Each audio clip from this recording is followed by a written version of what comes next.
All right, you're famous for your hands-on research, and we talked about this a little bit in the email interview that we did before. Done some rides in stunt planes and done some a lot of stupid shit.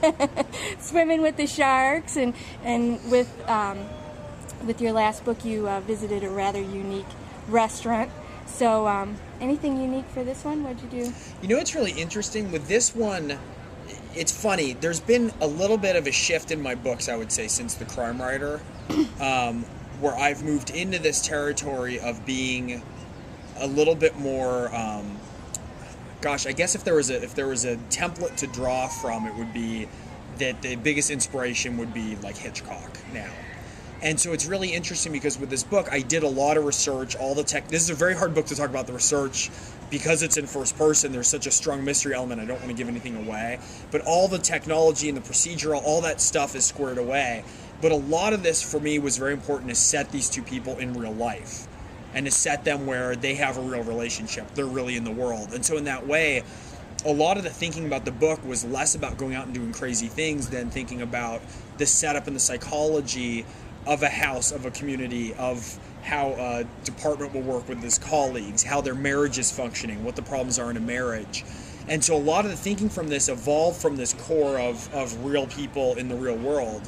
And in a way, it's sort of my homage to Rear Window with all the voyeurism and this whole theme of watching and how people construct stories from things that they're watching and trying to piece them together.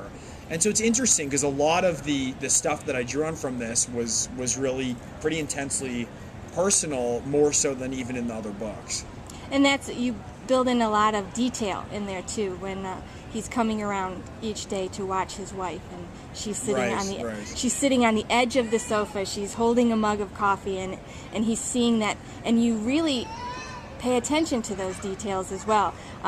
One thing that made me laugh out loud, and I think it was in The Troubleshooter, when you make a reference to Michael Jackson's nose, I think it was. Oh, yeah. And just small details like that, they just add so much dimension to the book. Does that just come natural, or do you go back through and edits and say, we need something here, or this needs to be a little bit different?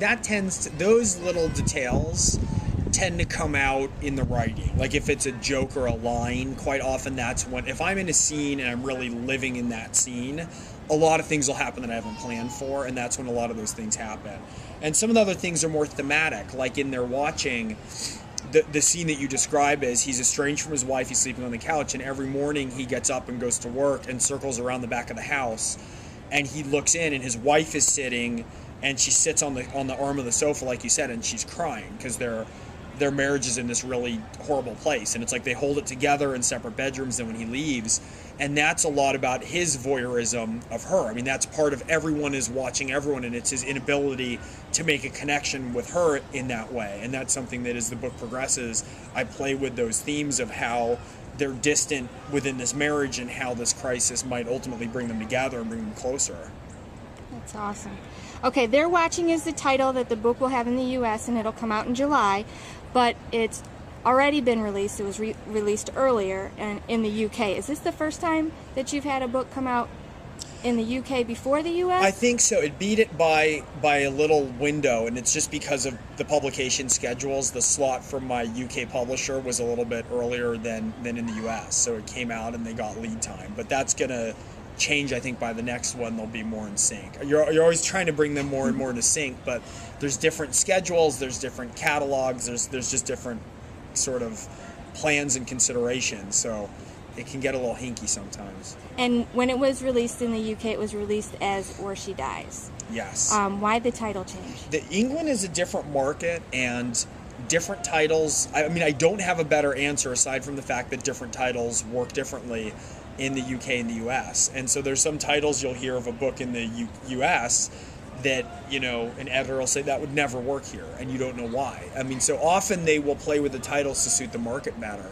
And that was just one where my UK publisher really loved the book, and they really got behind it. They did a really nice big push, and I went and did some touring over there in New Zealand and Australia. It was a really fun whole thing, and he had a really particular handle on how he wanted to release it. This is my publisher, and how he wanted to market it and package it, and the whole thing kind of went together. And so I said, okay, that's, we can run with that. So I had a little flexibility on the title. Was the title the only thing you had to change? I've heard some other authors who have to change things, maybe they're pop culture related or something that... No, I mean, now and then there's connect. a word that means something comprehensively differently in England. So if there's like a word that's going to be embarrassing because it's means something different for us than there, I'll change that. But no, I mean, they're the same book. Okay. Yeah. Good. All right. You added another major addition to your resume this year. It was ABC's remake of the television series V, and you were somehow associated with the producing and writing, correct? Yes. And what did that entail for you?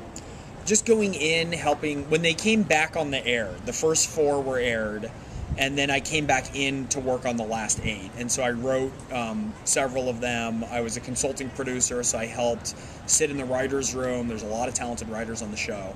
And help to guide the story, to shape the stories, to come up with ideas in the writer's room and to do that, and then to also oversee the production of the episodes that were the ones that I wrote, meaning, the secondary casting, you look at it, you give the tone meetings to the directors, you kind of talk about the aesthetic and involve yourself with that under the direction of the showrunner. So it was a really good experience, and it was a lot of fun, but it was a shorter hit because I'm, the books are my first and foremost love. And so, this was a very, very fun project for me. It was really stimulating. It was really cool. It was great to get stuff produced. It's a nice, big budget show. So we got to have a lot of fun and play with a lot of toys and stuff. And it's something that if the show, as that show continues, I'll be involved, but in a part-time capacity. So, I can keep my primary focus on the novels. Okay. How about, aside from time that you've already discussed, do you think that, or feel that this experience will affect your print work? Only insofar as that anytime you work on something creative, you want to be learning. Do you know what I mean? So every time that I wrote 2.5 scripts. It was very intensive. I did a lot of writing. I did a lot of talking and what they call breaking stories, where you're formatting them out. And so, you hope that all the time when you're playing with themes and language and story that you're learning. But no, it's not like I'm going to now take a different type of sensibility into my books. But there's always things that you learn about how you quicken pace, how you can make transitions more interesting. So there are a lot of things from that experience of a couple months that I'm certainly going to carry with me. Okay. Before I start on the last group of questions, anything you want to add about their watching? No, just... We covered a lot. Yeah, we did. It's a very comprehensive interview, and my first interview about Cool. their watching. No, just, I hope pick it up, and I hope you like it, and email me through the website and let me know what you think.